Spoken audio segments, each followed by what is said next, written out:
Hello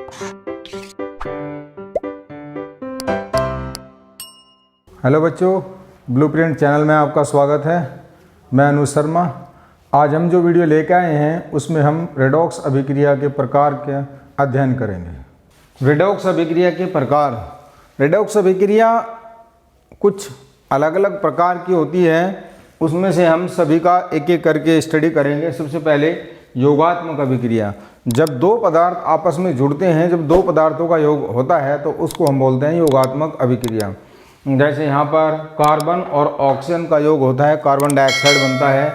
magnesium nitrogen के साथ अभिक्रिया करके मैग्नीशियम नाइट्राइड बनाता है। और जो मीथेन की ऑक्सीजन के साथ अभिक्रिया करके CO2 और H2O बनाता है। यानी कि हाइड्रोकार्बन का जो दहन होता है, कंबसन होता है ऑक्सीजन की उपस्थिति में, इसको हम ऑक्सीकरण अभिक्रिया भी बोलते हैं या दहन अभिक्रिया भी बोलते हैं। तो ये सभी अभिक्रियाएँ रेडॉक्स अभिक्रियाओं के उदाहरण हैं और यहाँ पर योगात्मक अभिक्रिया हो रही है।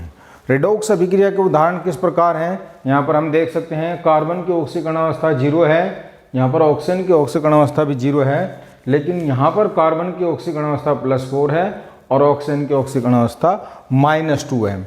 यानी कार्बन का 0 से +4 ऑक्सीकरण अवस्था में परिवर्तन हो गया है। कार्बन की ऑक्सीकरण अवस्था में वृद्धि हो गई है तो कार्बन का ऑक्सीकरण हो रहा है, और ऑक्सीजन की ऑक्सीकरण अवस्था में कमी आ गई है, 0 से -2 आ गई है, तो यहाँ पर ऑक्सीजन का अपचयन हो रहा है। तो इस प्रकार ये रेडॉक्स अभिक्रिया है। और रेडॉक्स अभिक्रिया के दौरान दो पदार्थों का योग हो रहा है, इसलिए इसको योगात्मक अभिक्रिया कहते हैं। मैग्नीशियम की ऑक्सीकरण अवस्था 0 है, नाइट्रोजन की ऑक्सीकरण अवस्था 0 है। यहाँ पर मैग्नीशियम की ऑक्सीकरण अवस्था +2 है और नाइट्रोजन की -3 है। तो मैग्नीशियम 0 से +2 के अंदर जा रहा है, यानी मैग्नीशियम की ऑक्सीकरण अवस्था में वृद्धि हो रही है, मैग्नीशियम का ऑक्सीकरण हो रहा है। और नाइट्रोजन 0 से -3 के अंदर जा रहा है, यानी नाइट्रोजन की ऑक्सीकरण अवस्था में कमी हो रही है, यानी कि नाइट्रोजन का अपचयन हो रहा है। इस प्रकार ये एक रेडॉक्स योगात्मक अभिक्रिया है। दूसरा प्रकार होता है अपघटन अभिक्रिया। अपघटन अभिक्रिया योगात्मक अभिक्रिया का ठीक उल्टा होती है। जब एक पदार्थ 2 या 2 से ज़्यादा पदार्थों में टूटता है तो उसको हम अपघटन बोलते हैं। तो यहाँ पर H2O का अपघटन होता है, H2 + O2 के अंदर जाएगा। NaH का अपघटन Na + H2 के अंदर जाएगा। और KClO3 का अपघटन होता है तो KCl + O2 के अंदर जाएगा। अब यहाँ ध्यान से देखते हैं कि ये किस तरीके से रेडॉक्स अभिक्रिया है। यहाँ पर हाइड्रोजन की ऑक्सीकरण अवस्था +1 होती है, ऑक्सीजन की -2 होती है। यहाँ पर हाइड्रोजन की 0 और ऑक्सीजन की 0। तो यहाँ पर देख सकते हैं हाइड्रोजन +1 से 0 के अंदर जा रहा है, यानी कि ऑक्सीकरण अवस्था में कमी हो रही है, तो हाइड्रोजन का अपचयन हो रहा है। और ऑक्सीजन -2 से 0 के अंदर जा रही है, ऑक्सीकरण अवस्था में वृद्धि हो रही है, यानी कि ऑक्सीजन का ऑक्सीकरण हो रहा है। तो ये एक रेडॉक्स अभिक्रिया है और उसमें अपघटन अभिक्रिया का उदाहरण है। NaH के अंदर Na+1 और हाइड्रोजन -1, तो यहाँ पर Na 0 और हाइड्रोजन भी 0। तो Na+1 से 0 के अंदर जा रहा है, ऑक्सीकरण अवस्था में कमी आ रही है, यानी कि अपचयन हो रहा है। और हाइड्रोजन -1 से 0 के अंदर जा रहा है, ऑक्सीकरण अवस्था में वृद्धि आ रही है, यानी कि ऑक्सीकरण हो रहा है। तीसरा प्रकार होता है विस्थापन अभिक्रिया। विस्थापन अभिक्रिया का मतलब होता है कोई एक पदार्थ, एक तत्व दूसरे तत्व को उसके विलयन से हटा देता है, उसको बोलते हैं विस्थापन अभिक्रिया। और ये दो प्रकार की होती है। धातु विस्थापन अभिक्रिया, यानी कि एक जो प्रबल धातु होती है वो दुर्बल धातु को उसके विलयन से हटा देती है, उसके विलयन से निकाल देती है, उसकी जगह खुद आके सेट हो जाती है, उसको बोलते हैं धातु विस्थापन अभिक्रिया। तो Zn की अभिक्रिया FeSO4 के साथ कराते हैं, तो Zn Fe से ज़्यादा क्रियाशील है, इसलिए यहाँ से Fe को हटा देता है और खुद सल्फेट के साथ जुड़ जाएगा, तो इसको बोलेंगे ZnSO4 + Fe। ये एक प्रबल धातु दूसरी प्रबल धातु को हटा रही है, इसलिए इसको धातु विस्थापन अभिक्रिया कहते हैं। V2O4 की अभिक्रिया कैल्शियम के साथ कराते हैं तो V + कैल्शियम ऑक्साइड बनता है।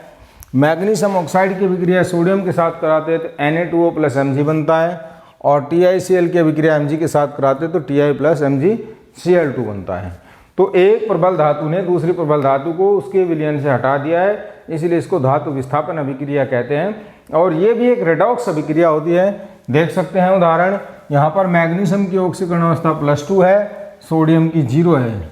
यहाँ पर सोडियम की +1 है और मैग्नीशियम की 0 है।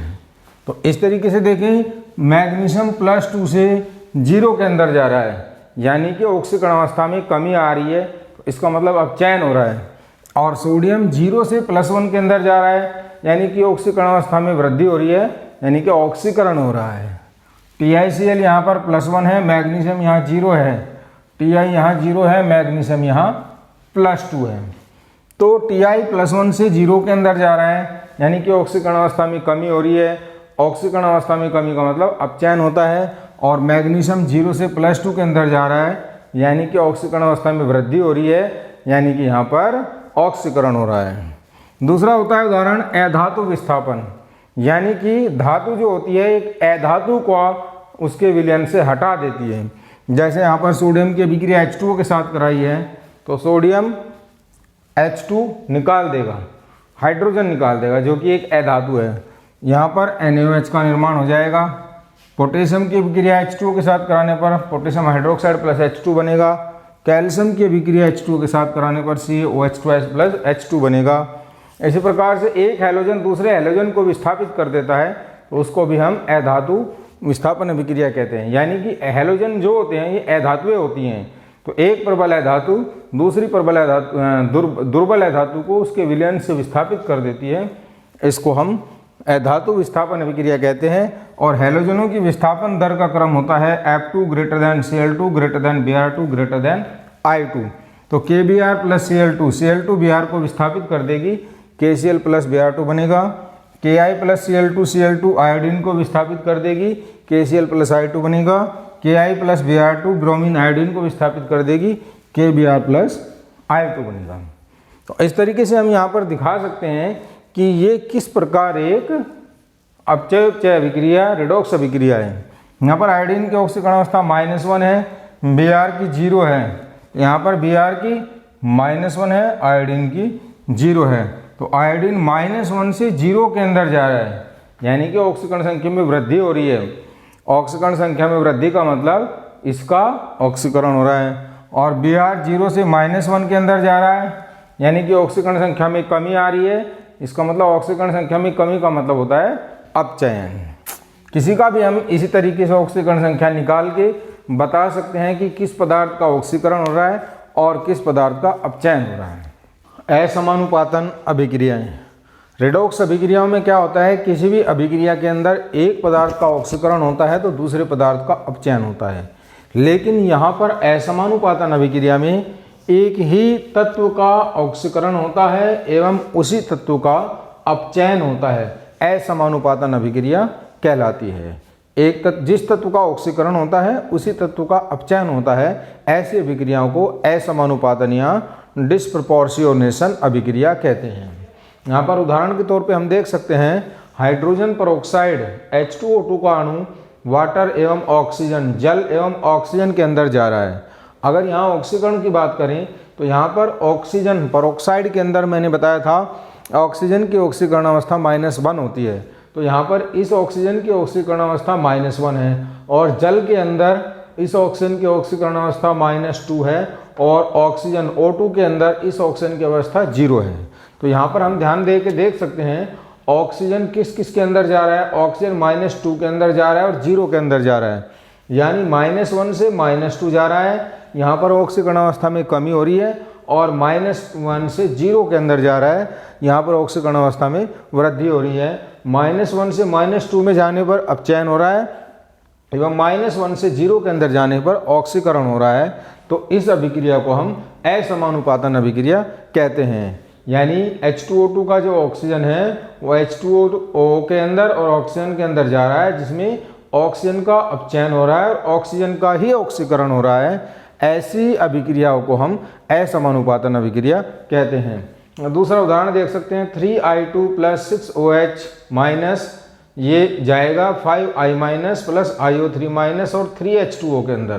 तो यहाँ पर भी अगर हम ध्यान दे के देखें तो इस अभिक्रिया के अंदर आयोडीन जो है, इधर आयोडीन की ऑक्सीकरण अवस्था 0 है और इधर 5I- के अंदर -1 है और IO3 में आयोडीन की +5 ऑक्सीकरण अवस्था है। तो आयोडीन 0 से -1 के अंदर जा रहा है, ऑक्सीकरण अवस्था में कमी आ रही है, यानी अपचयन हो रहा है। और आयोडीन यहाँ पर +5 के अंदर जा रहा है। 0 से +5 के अंदर ऑक्सीकरण अवस्था में वृद्धि हो रही है, यानी ऑक्सीकरण हो रहा है। तो आयोडीन का अपचयन एवं ऑक्सीकरण दोनों हो रहा है। इस अभिक्रिया को भी हम असमानुपातन अभिक्रिया कहते हैं। सेम रिएक्शन 3Cl2 + 6OH- ये जाएगा 5Cl- ClO3- + H2O के अंदर। यहाँ पर Cl2 की यहाँ Cl की ऑक्सीकरण अवस्था 0 है, ये Cl- के अंदर -1 हो रही है और ClO3- के अंदर Cl की ऑक्सीकरण अवस्था +5 हो रही है। तो क्लोरीन यानी 0 से -1 के अंदर जा रहा है और 0 से +5 के अंदर जा रहा है, यानी क्लोरीन की ऑक्सीकरण अवस्था घट भी रही है और क्लोरीन की ऑक्सीकरण अवस्था बढ़ भी रही है। यहाँ पर क्लोरीन का ऑक्सीकरण एवं अपचयन दोनों एक ही क्लोरीन का हो रहा है, तो इस अभिक्रिया को भी असमानुपातन अभिक्रिया कहते हैं। एक और उदाहरण है 2F2 + 2OH- 2F- OF2 + H2O। यहाँ पर फ्लोरीन की ऑक्सीकरण अवस्था 0 है और F- में फ्लोरीन की ऑक्सीकरण अवस्था -1 है और OF2 के अंदर फ्लोरीन की ऑक्सीकरण अवस्था -1 है। यहाँ पर हम देख सकते हैं तो फ्लोरीन के अंदर तो -1 के अंदर जा रहा है, इसका मतलब फ्लोरीन का अपचयन हो रहा है क्योंकि ऑक्सीकरण अवस्था घट रही है। लेकिन ऑक्सीजन के अंदर यहाँ पर ऑक्सीजन की ऑक्सीकरण अवस्था -2 है और यहाँ पर ऑक्सीजन की ऑक्सीकरण अवस्था +2 है और -2 है। तो यानी कि ऑक्सीजन की ऑक्सीकरण अवस्था जो है वो +2 के अंदर जा रहा है, -2 से +2 के अंदर जा रहा है। तो इसका क्या हो रहा है, ऑक्सीकरण हो रहा है। ऐसी अभिक्रियाओं को हम बोल सकते हैं कि ये सभी अभिक्रियाएं जो है डिस्प्रपोर्शनेशन यानी असमानुपातन अभिक्रियाएं कहलाती हैं। क्वेश्चन, निम्न में से कौन सी स्पीशीज असमानुपातन अभिक्रिया दर्शाती है? असमानुपातन अभिक्रिया मैंने बताया कि वह अभिक्रिया होती है जिसमें कोई पदार्थ ऑक्सीकरण और अपचयन दोनों शो करता है, यानी उसकी ऑक्सीकरण अवस्था घटती भी है और बढ़ती भी है। अब जैसे एक एक उदाहरण देखते हैं हम। ClO- के अंदर क्लोरीन की ऑक्सीकरण अवस्था हमें निकालनी है। X - 2 = -1, X = -1 + 2 = +1। इसके अंदर क्लोरीन की ऑक्सीकरण अवस्था +1 है। अब हम देख सकते हैं कि क्लोरीन की ऑक्सीकरण अवस्था -1 से लेकर +7 तक हो सकती है, यानी कि -1 से +7 तक क्लोरीन अपनी ऑक्सीकरण अवस्था का प्रसार कर सकता है। अब यहाँ देखिए क्लोरीन इस अणु के अंदर, इस यौगिक के अंदर +1 ऑक्सीकरण अवस्था में है, तो ये -1 तक भी जा सकता है और +7 तक भी जा सकता है। तो इसका मतलब ये असमानुपातन अभिक्रिया प्रदर्शित करेगा, क्योंकि +1 से नीचे भी जा सकता है -1 के अंदर और +1 से +7 के अंदर ऊपर भी जा सकता है। तो दोनों ही अवस्था में ऑक्सीकरण और अपचयन भी हो सकता है। इसका मतलब ClO- का असमानुपातन अभिक्रिया प्रदर्शित करेगा। ClO2- के अंदर देखें, ClO2- के अंदर क्लोरीन की ऑक्सीकरण अवस्था अगर निकालें तो X + -2 × 2 = -1, X - 4 = -1, X = -1 + 4 = +3। यहाँ पर Cl+3 ऑक्सीकरण अवस्था के अंदर है, तो इसका मतलब Cl+3 से -1 के तक भी जा सकता है और +3 से +7 तक भी जा सकता है। इसका मतलब ये भी असमानुपातन अभिक्रिया प्रदर्शित करेगा। ClO3- के अंदर देखें, ClO3- के अंदर Cl की ऑक्सीकरण अवस्था निकालते हैं। सबसे पहले X - 6 = -1, X = -1 + 6 = +5। यहाँ पर Cl की ऑक्सीकरण अवस्था +5 है और +5 से ये -1 तक भी जा सकता है और +7 तक भी जा सकता है। तो इसका मतलब ये भी असमानुपातन अभिक्रिया का उदाहरण है। और ClO4- के अंदर देखते हैं, ClO4- X - 8 = -1, X = -1 + 8 = +7। यानी कि क्लोरीन यहाँ पर अपनी अधिकतम ऑक्सीकरण अवस्था +7 के अंदर है, तो +7 से ऊपर तो जा नहीं सकता है, क्योंकि क्लोरीन की अधिकतम ऑक्सीकरण अवस्था +7 होती है, इससे ऊपर जा ही नहीं सकता है, लेकिन -1 तक आ सकता है। तो इसका मतलब क्लोरीन जो है यहाँ पर सिर्फ नीचे वाली ऑक्सीकरण अवस्था प्रदर्शित कर सकता है, ऊपर नहीं जा सकता है। तो इसका मतलब ये अपचयन तो शो करता है लेकिन यहाँ पर ऑक्सीकरण अवस्था शो नहीं कर सकता, इसलिए ये असमानुपातन अभिक्रिया का उदाहरण नहीं है। यानी कि ClO4 माइनस असमानुपातन अभिक्रिया प्रदर्शित नहीं करेगा। मतलब कोई भी पदार्थ जो है अगर अपनी अधिकतम ऊपर या नीचे उसका ऑक्सीकरण या अपचयन होना चाहिए तभी वो ऑक्सीकरण असमानुपातन अभिक्रिया प्रदर्शित करेगा। लेकिन यहाँ पर क्लोरीन +7 के अंदर पहले से ही है और +7 से ऊपर नहीं जा सकता, तो इसका मतलब ऑक्सीकरण अभिक्रिया प्रदर्शित नहीं करेगा।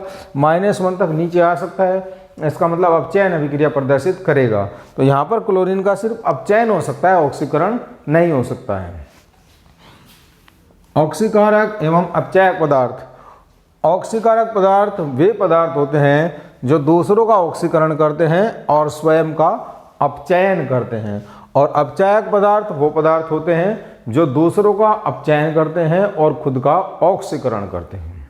इसको हम परिभाषा कह सकते हैं। अब हम उदाहरण से देखते हैं। अभिक्रिया हमारे पास HgCl2 + SnCl2, ये दोनों मिलके Hg2Cl2 + SnCl4 बना रही हैं। तो यहाँ पर देखें Hg की ऑक्सीकरण अवस्था यहाँ पर +2 है और Hg2Cl2 के अंदर +1 है। SnCl2 के अंदर Sn की ऑक्सीकरण अवस्था +2 है और SnCl4 के अंदर +4 है। अब हम ध्यान से देखते हैं, यहाँ Hg के अंदर +2 से +1 के अंदर जा रही है, यानी ऑक्सीकरण संख्या में कमी हो रही है। तो इसका मतलब इसका खुद का अपचयन हो रहा है।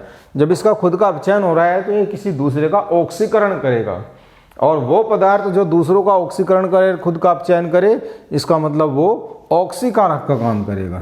यहाँ पर Hg का अपचयन हो रहा है क्योंकि ऑक्सीकरण अवस्था में कमी हो रही है, और जिस पदार्थ का अपचयन होता है वह ऑक्सीकारक का काम करेगा। ऐसा कोई भी पदार्थ जिसका अपचयन हो रहा है वो ऑक्सीकारक का काम करेगा। और SnCl2 के अंदर ऑक्सीकरण अवस्था +2 से +4 के अंदर जा रही है, यानी कि ऑक्सीकरण संख्या में वृद्धि हो रही है। तो इसका खुद का यहाँ पर ऑक्सीकरण हो रहा है, Sn का यहाँ पर ऑक्सीकरण हो रहा है, और इसका खुद का ऑक्सीकरण हो रहा है तो ये किसी दूसरे का अपचयन करेगा। इसका मतलब ये यहाँ पर अपचायक पदार्थ की तरह काम कर रहा है। तो किसी भी अभिक्रिया में ऑक्सीकरण अवस्था में कमी या वृद्धि के आधार पर हम बता सकते हैं कि ये ऑक्सीकारक का काम करेगा या अपचायक का काम करेगा। बच्चों, अगर आपको ये वीडियो हमारी पसंद आई है तो इसको लाइक ज़रूर करें, हमारे चैनल को ज़्यादा से ज़्यादा शेयर और सब्सक्राइब करें, जिससे इस वीडियो को ज़्यादा से ज़्यादा बच्चों तक पहुँचाया जा सके, ज़्यादा से ज़्यादा बच्चे इसका लाभ उठा सकें। अगली वीडियो जल्दी लेके आएंगे। धन्यवाद।